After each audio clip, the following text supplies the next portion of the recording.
And I felt it being an injustice to keep on coming out and saying, each your honoree, come and collect your award, without just giving you a little bit of my background. I was in the UK about 2 years ago, and I used to teach. I taught for 7 years. I taught the sciences. Very boring, but I loved it. And I was very fulfilled. I felt that I was doing everything I could to be the best that I could. I sat with my kids. I taught them week after week. I followed that routine, and I loved every single second of it. But then once I sat with my children, and I said, what do you guys want to be? It was a little group of African kids, Ghanaians, Nigerians, some Jamaicans were in the group, but all of them were saying the same things. I want to rap. I want to be a singer like Beyonce. I want to be a runner. That was it. They all wanted to be celebrities or entertainers. They weren't talking about being doctors. They weren't talking about being lawyers. They weren't talking about being entrepreneurs. All they wanted to do was get the limelight. They didn't know what they wanted to do with it, but they knew that's what they wanted to do. At that moment, I sat down when they left the room and realized, as much as I felt fulfilled, I'm wasting my time. As much as they're getting their grades, I'm wasting my time. Because even though my head teacher will say, well done, Miss Hyde, the kids are not getting any form of education that will contribute back to their roots, to their Africa. You see, now Africa means Beyonce to them. Africa means Jay-Z, relationship goals, hashtag. It doesn't mean anything anymore about strong women, strong, amazing men.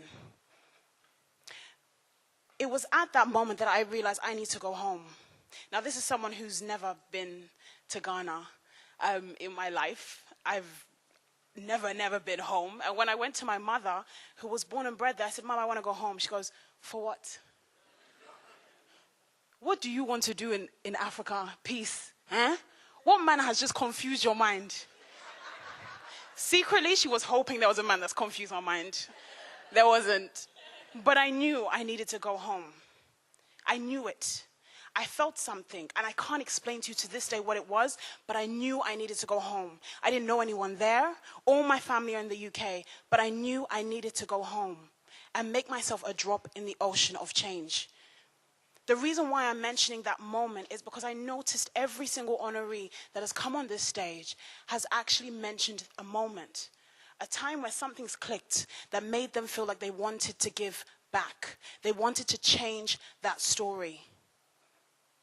I feel absolutely honored to be here tonight with you all and to hear about the amazing things that we are all doing. But one thing that blows me away is that we are now changing what it means to be an African. You see, back in the day, I'm not that old, but back in the day, when you used to go to school, I don't know if it was like this in the States, but in the UK it was. When you said that you're an African, you're kind of giving them the red card to bully you. They will be like, oh, there's African boo-boo, I got called that. And they'll be like, oh, look at Black Attack, I got called that too. The thing is, when you told people you were African, it was actually a joke. What I love about this day and age is it's now something to be proud of.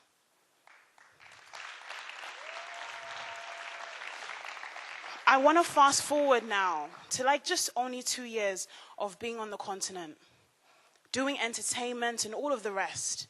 One thing that I never left was the classroom. I still work with kids. I still do education, and it will never leave me. But one thing that blows me away is that the children's narratives are changing. You see, when I moved back, I had so many of my kids saying, oh, miss, but you've gone to Ghana now to try and be Beyonce. Yes, I have the weave, but no. I wasn't trying to do that. They said, but miss, you're doing that, so what's the problem? It's taken quite a long time to say and show people that no matter what you look like, no matter what your background is, no matter what your family may have said or done, it's up to each of you individually to make a difference, to change the narrative. And I love the fact that we're celebrating everyone on this stage and in the audience for doing that. Because even something as simple as making the decision to leave all of your homes and celebrate these exceptional people is making that choice. I wanted to stand up here, not because you guys are all, this is your moment, please talk for a bit, see if they'll listen to you. But I wanted to stand up here to encourage you all. If any of you have ever decided that, look, I love what I'm doing here, but let me go home, even if it's for 3 months, and just try a dream, try an idea, try a concept, please go. You see, the 9-to-5 job that you're doing here will never make as much impact as you following your dream. And if you can do it here, then do it with everything you've got. I'm blown away and I'm inspired, not just by the stories that we have up here, but the amount of support that I'm seeing in this room tonight.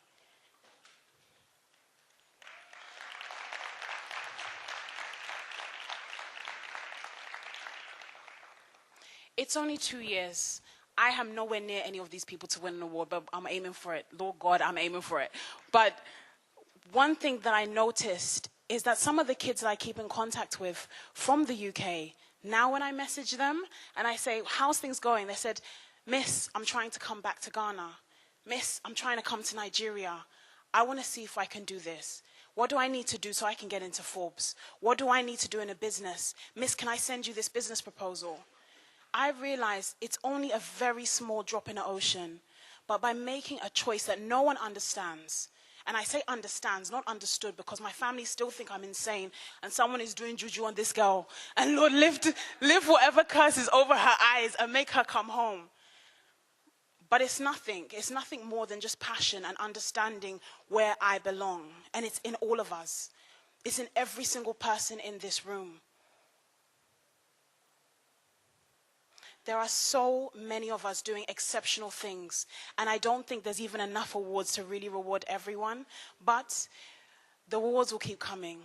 We have an amazing person coming out on the stage tonight. His name's Chris Akiyemi. He's a singer and he's a songwriter. And he's yet another person who's just made a decision to use his talent and natural gift to see what difference it can cause.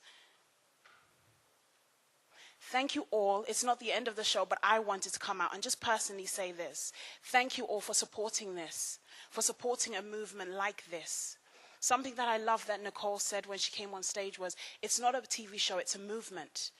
But even sitting in this room tonight, choosing to leave your homes, because I know how hard it is, it's cold here. It's cold. Like, it's cold. I need extra layers. It's like cold, unbelievably cold here. But for you to make that choice, it shows that you're passionate. You're not only passionate about your own vision, but you're passionate in other individuals, in your brothers and sisters, and more importantly, in Africa. I just want you all to keep on being motivated. And if you do ever have that moment or that feeling that you want to make a difference or that you want to just do more, it's 9 times out of 10 because there is more that you're going to do. It's not a random midlife crisis, I think. I'm working on proving that it's not, but it's not a random midlife crisis. It's because it's what you're meant to do. Guys, I want you to please put your hands together for another person in the sea of change, Chris Akiyemi. Thank you.